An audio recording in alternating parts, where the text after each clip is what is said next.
I have something for you as well.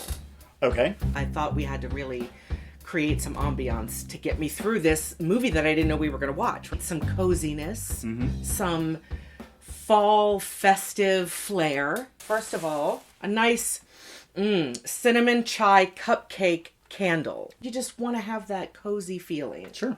I'll light this. A decorative gourd. Nice. A second decorative gourd. A larger gourd. Wow, look at all these gifts. One more. One more? 3 more. Jesus. You can't live in October without a pumpkin spice latte. Well, I'm not really a fan of flavored coffee. Do you have anything else? Yes, I will give you the apple cider. It's not hot anymore. This is almost empty. Yeah, so I bought them this morning. I got Eden a cake pop, and she thought that was also her drink. So she drank half of it. Eden drank the cider. So you have a couple sips of cider. Okay. Happy fall. I'll have those later. I have a chocolate mousse pumpkin from boy. Trader Joe's. Oh, boy. Oh, that's good. Just in time for Halloween, this Frankenstein postcard comes from Niall. I recently visited Mary Shelley's House of Frankenstein in Bath, England, and was wondering what are some of your favorite classic horror movies. I just recently rewatched Frankenstein and The Bride of Frankenstein, and I enjoyed them quite a bit. Bride of Frankenstein's a much better movie. I hate horror movies. Even the old ones? The old ones are scary too. Come on. They're scary. Like some of them are even worse. Because nothing is scarier than someone's fear. Right. But I'm glad you saw it. I love Bath. Have you been? I've been to Bath. Oh, I'd like to go. I hear great things. It's lovely. Sally Lunn buns. They have the Roman baths, right? And you can go in and you can have your little afternoon tea and you can go and see where the Romans all were in a pool together. This is from Jason in San Antonio, Texas. Dear Matt and esteemed guest, I just attended a symposium on the use of AI in the classroom. As a filmmaker, would you ever consider making or watching an AI-generated, scripted, or rendered film, even if you were just as a train wreck of an experiment? I've done some playing around with AI, and I don't know. Not very interested. No, I don't think I would do that. Maybe, yes. I don't know. That's a great answer, Matt. Maybe this really cleared it up for him. This section of the video has been generated by AI. I think that we go to the movies and we read books and we experience art because they come from humans. Yeah. I don't think that AI is going to give us what we want, so right. I don't see the point. I went into ChatGPT and I said, write me an episode of Welcome to the Basement. It kind of knew what the show was because it kind of knows everything. And it wrote this 1.5-page long episode, and it was just the most boring thing I've ever read. AI doesn't have personality. It doesn't have creativity. And for creative people, it will be a useful tool to aid their creativity. For non-creative people, it'll be a vehicle for making crap that no one wants to watch. Right. That's the way it works. That's how auto-tune works. That's how all this technology people say is going to be the end of creativity. Of course, it's not. Go to our website, welcometothebasementshow.com. You can see our entire catalog of episodes, and there are PayPal donation buttons that you can click on, make a one-time or a rolling monthly donation. You do a little bit every month.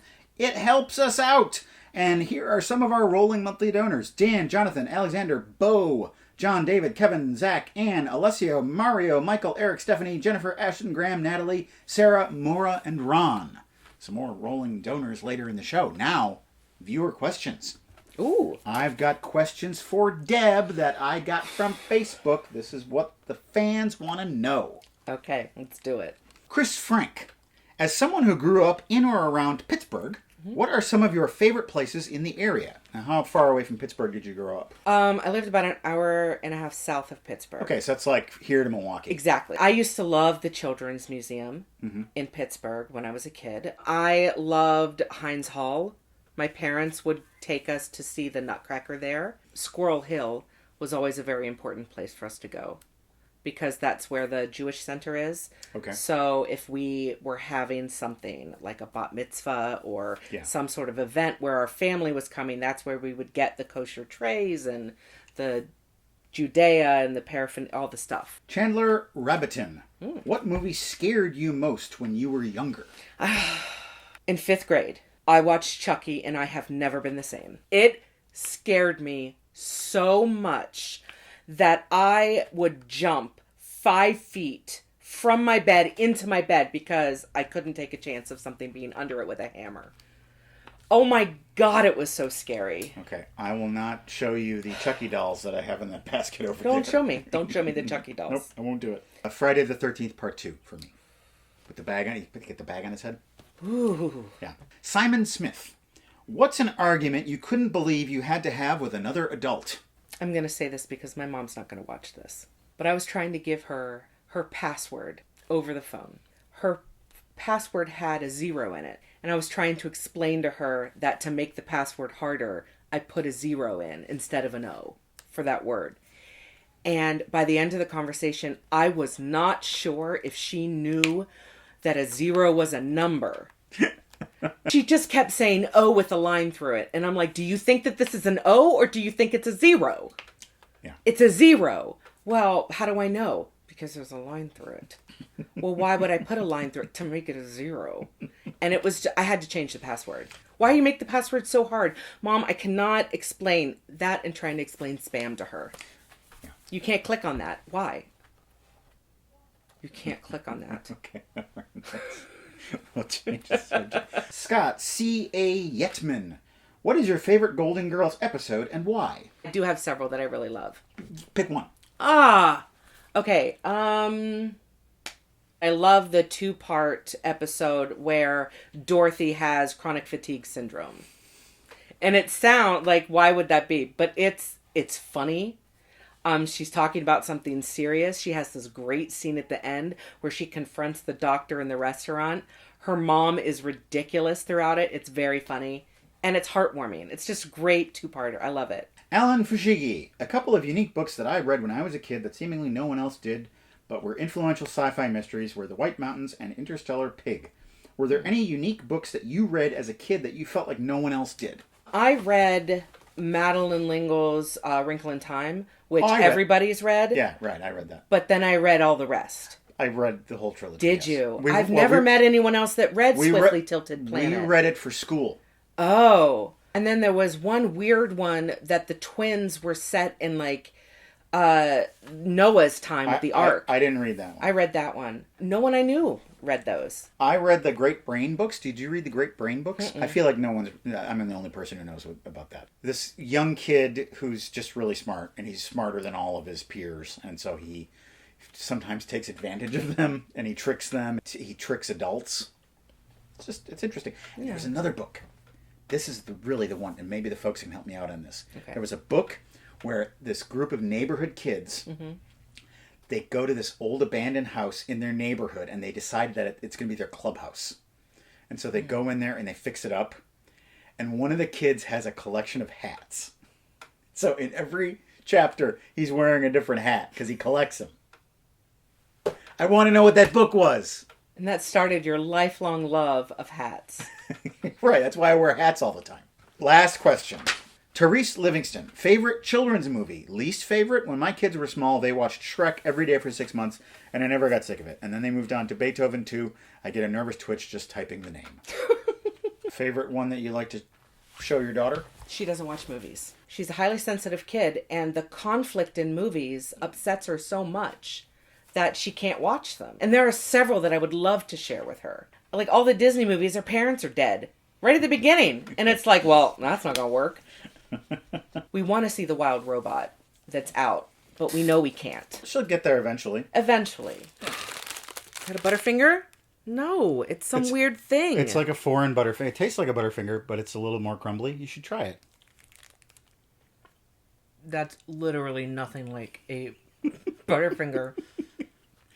It's not on any level. It's not crunchy. All a Butterfinger is crunchy.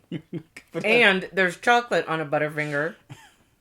This is like a really old Reese's cup without the chocolate. Okay, well, you don't have to finish it. I'm gonna, because it's good.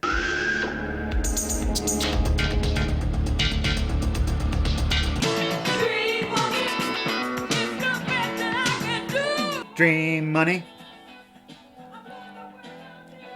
Weed monkey. Hi. Hi. Hi. Low. Medium. When is the chopping going to start? That's what I want to know. There's not been any chopping yet. I don't actually think there's chopping. There better be chopping. Monday, right? According to my calculations. Radius equals pi r squared. Hey, Deadeye. Nice shooting. How dare you point out my lazy eye? Why did you leave the air shaft? Because the air shaft was a bad mother... Shut your mouth. But I'm just talking about air shaft. I guess I'm just not used to being chased around a mall in the middle of the night by killer robots. That only happens at noon. Let's go send those fuckers a Rambogram. A Rambogram. Hey, what are you doing? Stop. Pretty cool. Stop. Light the fuse on those obviously empty gasoline canisters. The way they hold their hands is weird. It makes them look a little like Homer Simpson. This is a mall. Shouldn't they be power walking?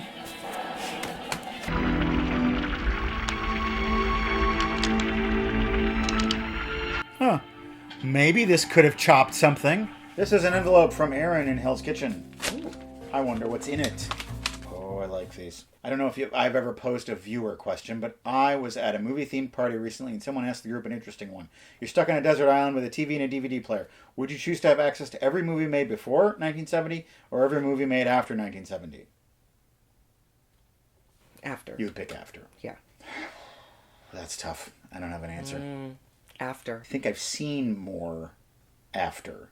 So I might be inclined to go before just because there's more to catch up on. The 70s and 80s are full of all my favorite movies. It's just that so many movies that I liked before, they don't hold up in the same way. P.S. I found some more Wacky Pack stickers. Enjoy. I love these. Extra screamy Sculpey. Little seizures. Severely shaken pizza. Wig Newtons. He's got them on his head. Oftentimes in my P.O. box I get records, and sometimes the records are small. These are from my buddy T.A. Epley, and I'm going to talk about them. First of all, we have this split single. Two bands here. I believe the bands are called Wussy and the Paranoid Style. These ladies on the front are in trouble. They're scared. Or they're very high. Probably both. And I listened to this. I don't really know what to say about it. I liked it. There is a singer on side A who sounds a lot like Michael Stipe, and there's a lyric on side B where they say "Welcome to the Occupation," which is an REM song title. So that makes me think that these guys remind me of REM, which doesn't hold logically, but nevertheless. And next up we've got Ghost. This is some heavy metal music. Okay, it says on the back, recorded in 1969 at Thorn Industrial Audio Recording Studios, Hollywood. If this was recorded in 1969, I'm a goddamn monkey's uncle. This does not sound like that at all. The fidelity of this, the song structure, the guitar solo on side A, that... People didn't play guitar like that until Eddie Van Halen. This was not recorded in 1969. Are you sure? I didn't look it up on purpose. Okay. Because I want to make that stand without, knowledge to confirm it. Maybe they were ahead of their time. They couldn't be that far ahead of their time. I don't know. If this was recorded in 1969, then I'm going to go visit my nephew, the monkey. But I don't believe it. Talk about how Tim Buckley was like otherworldly, and no one had ever heard any of the sounds. Yeah, I've heard Tim Buckley, and he sounds like he was recording in the time when he sure actually does, recorded. Yeah. Let's open up our packages. Unbox our boxes. This is from Therese in Australia. She's great. Oh, we've got some Jumpies. Original salted crunchy potato snacks. Ooh. You want to try some Jumpies? Do I? I'm not sure what their structure is. They might be slightly pulverized. No, they're little kangaroos. Stop it. I want one. They taste like Cheez-Its without the cheese. Not bad. Ooh, there's an aftertaste there that is intriguing. It's funny that they're puffed up. Therese says, "Greetings, Basement Dwellers. Another classic Australian movie and some classic Australian snacks to enjoy. A question: I have recently disappeared down the rabbit hole that is the American Civil War. I've clocked up to about 30 hours of documentaries and lectures, so it's time to turn to movies. I've seen Glory and Free State of Jones. Any basement recommendations in the genre? Gettysburg. Yeah? First of all, the score is honestly one of the most beautiful scores. And it is a very compelling movie. She said she watched documentaries, so probably Yeah. she's gone through the Ken Burns Civil War. You would have to. Yeah. Civil War movies. I mean, Lincoln, is a Lincoln. great movie. Lincoln is really good, yeah. Yeah. The movie she sent along is a little film called Puberty Blues. The Aussie coming-of-age film. Puberty Blues. I can't stop eating these jumpies. She sent us a package. Therese did. Oh, you? Yeah, Oh, with some fun snacks and a book for our daughter. It was really sweet. that's really nice. Applause natural cat food in broth. My cats are going to eat this up. If they get their paws on it. Tuna fillet with crab. There's more snacks. Wagon wheels. These are good. Hey, you want one of those? I do. You can take this other bag of jumpies if you want. Oh, thank you. Oh, we got some more cat food. Tuna fillet with calamari. Whoa, this is good. Too fancy for my cats. Oh. Sadie, cat food. And that's what's in this box from Therese. G'day. Oh my. Oh my. Hello, welcome to the basement.